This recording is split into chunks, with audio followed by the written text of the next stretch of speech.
káàbọ̀ sí ẹ̀kọ́ kíkà ojoojúmọ́ ti ìjọ ẹ̀dá tuntun. Òní ọjọ́ 18 oṣù kẹfà ọdún 2025. Àkòrí: yọ àwọn tí ń ṣègbé. Ìwé orin 100. Yọ àwọn tí ń ṣègbé ṣáájú ẹni ń kú. Ẹ̀kọ́ àkọ́sórí: ǹjẹ́ wọ́n wá ṣe ké pe ẹni tí wọn kò gbàgbọ́? Wọ́n wá ṣe gba ẹni tí wọn kò gbúròó rẹ̀ rí gbọ́? Wọ́n wá ṣe gbọ́ láìsí oníwàásù?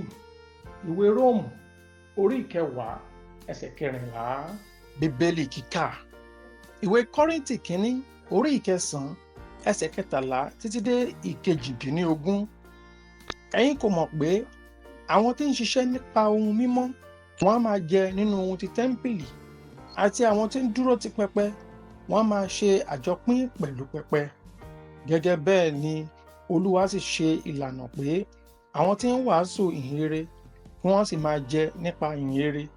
Ṣùgbọ́n èmi kò lo ọ̀kan nínú nǹkan wọ̀nyí, bẹ́ẹ̀ ni èmi kò sì kọ̀wé nǹkan wọ̀nyí nítorí kí a lè ṣe bẹ́ẹ̀ gẹ́gẹ́ fún mi, nítorí pé ó sàn fún mi kí èmi kúkú kú ju kí ẹnikẹ́ni kí ó sọ ògo mi di asán.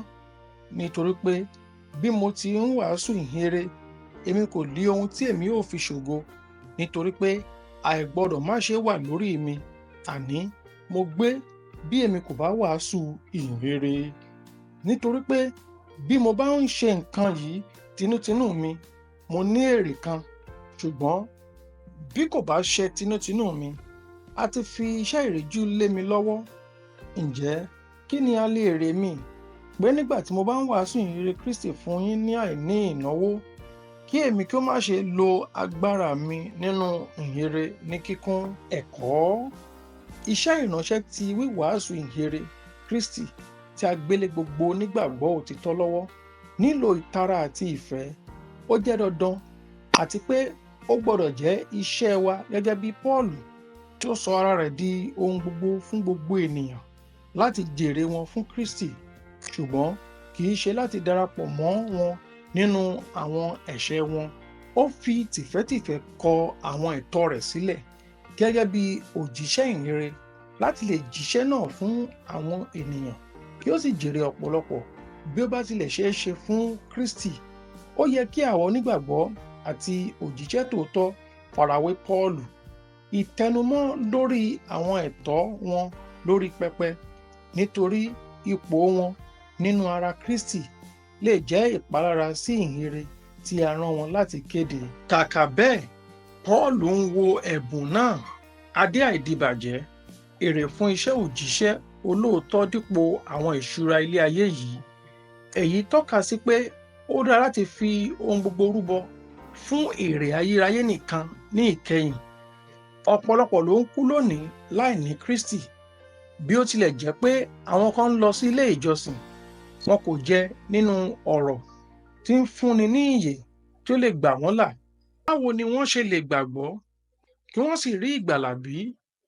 Bí wọ́n tilẹ̀ ń lọ sí ilé ìjọsìn, wọn kò tí ì gbọ́ ọ̀rọ̀ náà ní tòótọ́. Ìwé Róòmù orí 10 ẹsẹ̀ 14. Àwa tí a ti gbàlà gbọ́dọ̀ dìde kí a sì wàásù ọ̀rọ̀ náà fún gbogbo ènìyàn. Díẹ̀ nínú wọn kò tí ì gbọ́ ìhìnrere tòótọ́ rí, nígbà tí àwọn mìíràn jẹ́ ìjẹ fún àwọn oníwàásù èké tí wọ́n fi àwọn ẹ̀kọ́ onírúurú sọ wọ́n di aláìmọ̀kan. Àwọn ẹ̀kọ́ tí ó jẹ́ kí wọ́n jókòó sínú ìjọ nígbà tí wọ́n dúró de ìparun ayérayé láìmọ̀. Jésù ti san gbogbo gbèsè fún ìgbàlà wa pẹ̀lú ẹ̀mí rẹ̀.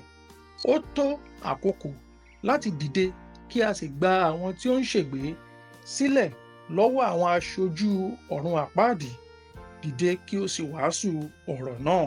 Ẹ̀kọ́ àmúrelé: wàásù ọ̀rọ̀ náà kí o sì gba ayé là.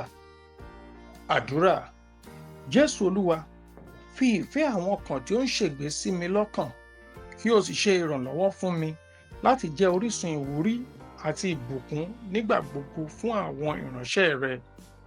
Títí di ọ̀la, ó dàbọ̀.